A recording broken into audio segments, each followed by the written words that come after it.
अच्छा जी, अभी हम आगे बढ़ेंगे और आपको ये अच्छा। बताना है कि गिलगित बल्तिस्तान की वादी है चपुरसन। इसमें 19 जनवरी को तबाहकुन ज़लज़ला आया और ज़लज़ले से वादी में मकीन 600 ख़ानदान बुरी तरह मुतासर हुए हैं। और ये बात बहुत ज़्यादा 300 हाईलाइट मकानात। नहीं हुई, लेकिन हम इसलिए यहाँ बता रहे हैं क्योंकि इन लोगों को मदद की भी ज़रूरत है, हुकूमत की तवज्जो की भी ज़रूरत है और रिहाब भी चाहिए, और इतनी सर्दी में। And yes you can question के बाद पहले क्यों नहीं उठी, बट एनीवे हम आपको फिर भी खबर बता दें कि 300 मकानात को शदीद नुकसान पहुंचा है, कुछ लोग ज़ख्मी भी हुए हैं।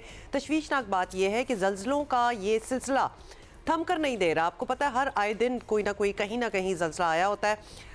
और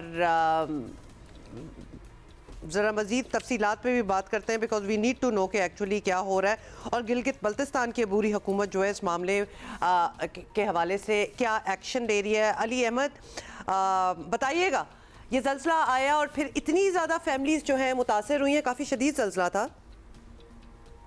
जी, 19 तारीख को वादी हुंज़क के चपुरसन के इलाके में आने वाले ज़लज़ले ने यहाँ पर 3 गाँव को जो है सफ़ाई हस्ती से मिटा दिया है और यहाँ पर कोई घर रहने के काबिल नहीं रहे हैं। जो इब्तिदाई तौर पर लोग जो है वो टेंट्स में शिफ्ट हो गए, क्योंकि आज से कोई 5-6 माह कबल यहाँ पर ज़ेर ज़मीन जो धमाके हो रहे थे, इसके बरक्स इसके बावजूद यहाँ पर लोग रह रहे थे, लेकिन मुख्तलिफ NGOs ने हुकूमती सतह पर उनके लिए टेंट्स मुहैया किया गया था जो उन्होंने अपने घर के करीब लगाया था और वो इब्तिदाई तौर पर इन टेंट्स में मुंतकिल हो गए। लेकिन यहाँ पर बर्फ़बारी हुई, सर्द मौसम और तेज़ हवाओं के बायस यहाँ पर टेंट में रहना मुश्किल है लोगों के लिए, जिसके बायस मकामी जो कौंसलात है, जो सोशल इदारे हैं, उन्होंने ये मुनासिब समझा कि इन लोगों को वक्ती तौर पर जो है दूसरे गांव में शिफ्ट किया जाए। इस सिलसिले में यहाँ पर 3 गांव से लोग कुछ वक्त के लिए जो है सोस्त और गुलमित के इलाकों में जा रहे हैं ताकि वहाँ पर ये सर्दियाँ गुजार सकें और वापस अपने इलाके में आ सके।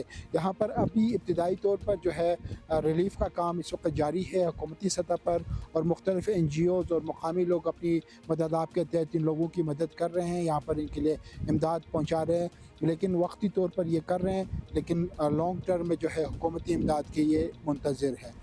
ज़ाहिर अभी मतलब तो इतनी वक्ती तौर पर हार्श टेरेन है एज इट इज़, सर्दी का कोई और लेवल है तो कितनी कंपाउंड हो चुकी होंगी प्रॉब्लम। साजिद अली बेग साहब हमारे साथ मौजूद हैं, वज़ीर दाखिला हैं गिलगित बल्तिस्तान के।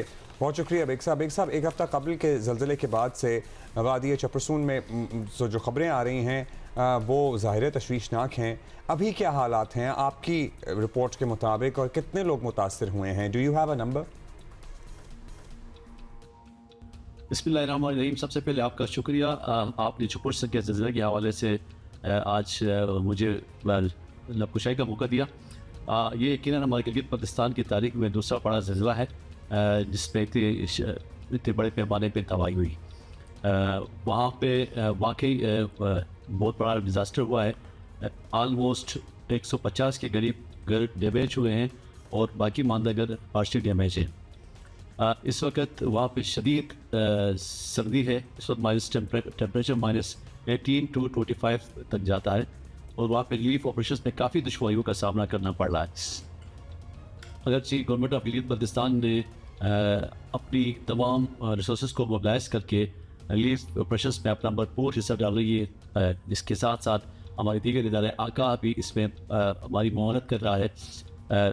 आका की तरफ से हेली ऑपरेशन स्टार्ट के पहले दिन में हुई थी, उसके बाद मौसम की ख़राबी की वजह से वो भी अब नहीं हो पाई है। वहाँ पे इस वक्त जो वाटर चैनल्स हैं वो जो आलमोस्ट तकरीबन 5 के करीब हैं जो फुली डैमेज हो चुके हैं। इनकी रिस्टोरेशन तो फ़िलहाल मुमकिन नहीं है क्योंकि इस वक्त शदीद सर्दी के वहाँ पे इस वक्त है और यहाँ पर सीमेंट का काम हो नहीं सकता है। उसके लिए अल्टरनेट अरेंजमेंट से इंशाल्लाह गवर्नमेंट ऑफ गिलगित बल्तिस्तान कर रही है।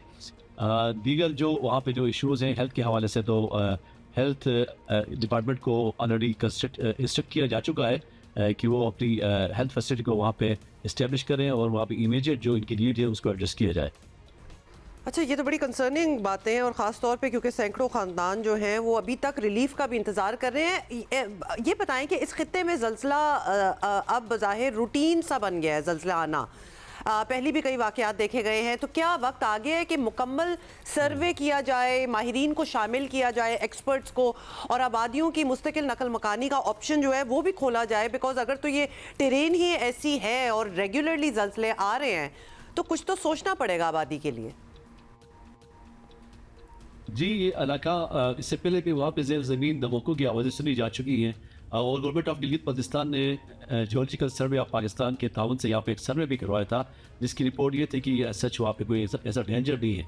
रिसेंट जो एक्टिविटी हुई है उसकी वजह से हम काफ़ी खौफजदा हैं और ये खौफजदा माहौल इस वक्त वहाँ पे चुपरसन में भी पाया जाता है, चूँकि धमाके शुरू से होते रहे, कई सालों से होते रहे वहाँ पे, लेकिन ऐसा डैमेज नहीं हुआ था।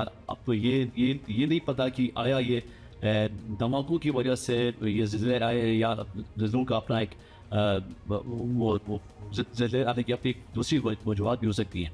बहरहाल इस पर जो एक्सपर्ट्स हैं वही तबसरा कर सकते हैं, लेकिन गवर्नमेंट ऑफ गिलगित बल्तिस्तान ने इस वक्त वहाँ पे एमरजेंसी डिक्लेयर की हुई है और उन तमाम लोगों को जहाँ वहाँ से रीलोकेट होना चाहते हैं उनके साथ हम काम कर रहे हैं। वहाँ की लोकल काउंसिल है चुपरसन में, जिनके साथ हम मिलकर काम कर रहे हैं और हमारी रिलीफ जो आइटम्स हैं उनके थ्रू डिस्ट्रीब्यूट कर रहे हैं, क्योंकि उनका एक प्रॉपर मैकेनिज्म है, उनके पास तमाम उन इफेक्टिव्स की लिस्ट है। डुप्लीकेशन ना हो इस हवाले से हमने इनको ऑन बोर्ड लिया हुआ है और हम उनके साथ मिलकर काम कर रहे हैं। जहाँ तक रही गुड बात टू नो साजिद साहब के ऑर्गेनाइज हैं वहाँ की लोकल कम्युनिटीज के इस किस्म के काम हो, because this is major work. और स्पेशली वो एरिया जो है, जो लोकेशन है, पहाड़ी इलाका है, मुश्किल है definitely. And you are right about -18 degree right now. Let's not talk about that ज़ाहिर है -18। बहुत शुक्रिया मुश्किल तो है। साजिद अली बेग एक साहब।